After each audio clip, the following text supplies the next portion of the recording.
Maraming salamat po. Unang-una, sa Maynila, binabati ko kayo, welcome ko kayo dito sa 2nd District ng Parañaque sa pamumuno ni Herbie Consunji, ang ating Chief Operating Officer, at sina Reggie Cruz at si Mr. Chauco. At iba pang mga opisyal ng Maynila. Maraming salamat po.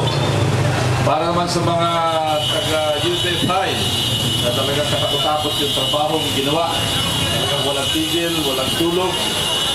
Mahirap kalabanin itong UTFI na ito sapagkat masyadong malakas yung kanilang dating sa pamumuno ni Leon Arceo, represented by Colonel Navarro, and of course Tony Tinsay, ang chairman ng Water Committee, at iba pang mga presidente ng iba't ibang mga asosasyon na nandito ngayong umagang ito.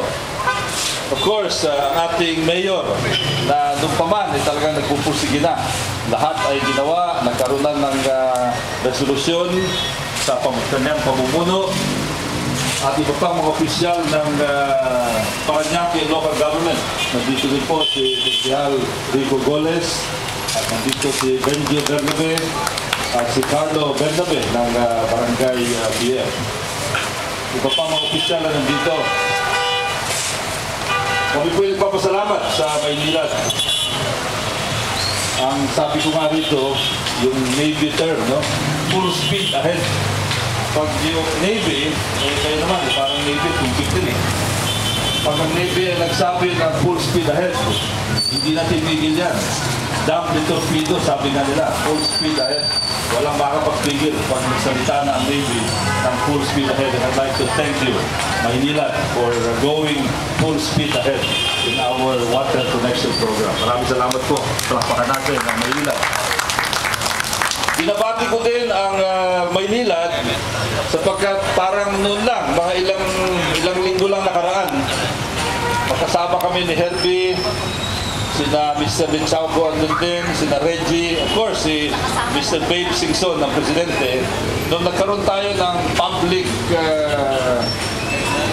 consultation o public hearing doon sa may Intramuros tungkol sa term extension ng Maynila, 15-year term extension. At nabasa ko nga sa diaryo na isang araw, nag-grant na itong extension. Palakpakan natin yung Maynila. Mabuti pa ang Maynila, merong term extension. Kami ni Mayor, walang term extension. Kailangan haharap kami sa tribuna sa 2010 para humingi ng term extension. So, sa inyo po, maraming salamat ulit. At andito ang isang simbolan naman ng matagal na nating minimiti, matagal na nating hinihintay. Yung tubig dito sa BF Homes, Parañaque. Tuloy-tuloy na ito. Kami naman sa Kongreso, tuloy-tuloy din ang trabaho. Yung pinakahuling meeting ng task force, meron tayong formal na agreement between BFHI at saka ng Maynila para sa pagkakabit ng tubig dito. Meron pang mga ilang konting mga seremonya kailangan gawin, inventory, etc. para lalong ma-implement ito na maayos. Hopefully, wala nang magiging problema dito. So sa muli po, tayong mga taga-BF Homes, tayo ang dapat talagang pumalakpak ng gusto dito sa makasaysayang araw na naman ito. Itong groundbreaking. Maraming salamat po.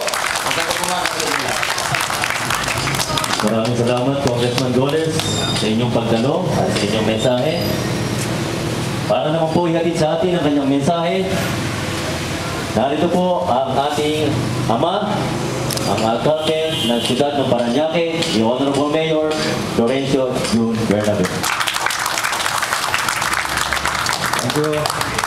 Ang maligayang araw na naman sapagkat meron na naman tayong groundbreaking sa Elizalde at tinatanong ko po yung linya hanggang saan naabutin ng pipe, sabi nila hanggang all the way to at the end of Elizalde, Alabang Zapote Road, and up north to President's Avenue. So ang haba po niya.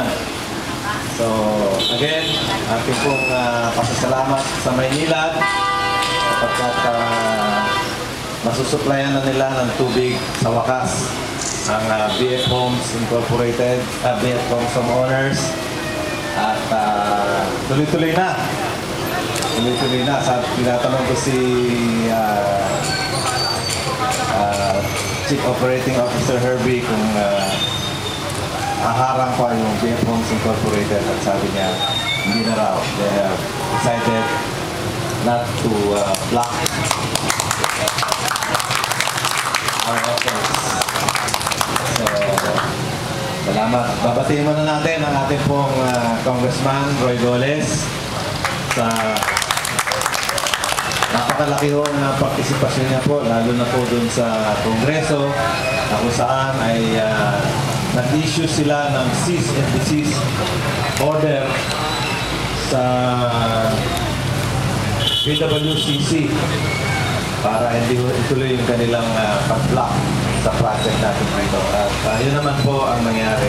So, our thanks to Congressman Roy Goles at sa lahat po ng mga tulong niya para magkaroon po ng patubig dito po sa PFO. Palakpakan naman natin.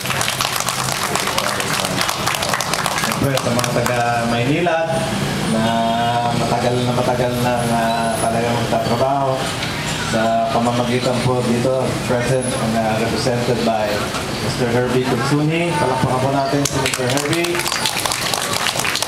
At ang business manager ninyo, si Reggie, na lagi kong kausap sa telepono. At ang kanilang engineering office dito, headed by Fred Alilain. Yan. Malaking bagay po yan. At siyempre, yung mga bantay sa PWCC, ang mga PF ladies. Palakpakan nyo yung mga sarili nyo. Kaya mga pag naghuhukay, kailangan bantayan para hindi pumasok si Mati.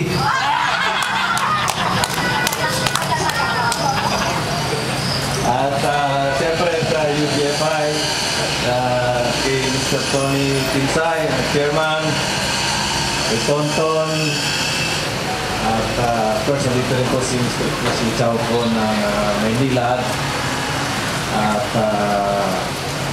kay Mr. Babe Simpson ng Maynila, at kay Leon Arceo na presidente ng UBFI. So masaya po kami. Masaya po tayo lahat, di ba? Kasi tuloy-tuloy na po yung tubig para sa ating alam nyo, minsan nasakay ako sa aeroplano, yung mga stewardess at saka yung mga steward na mga taga-BF, sabi na, Mayor, ang sarap-sarap maligo.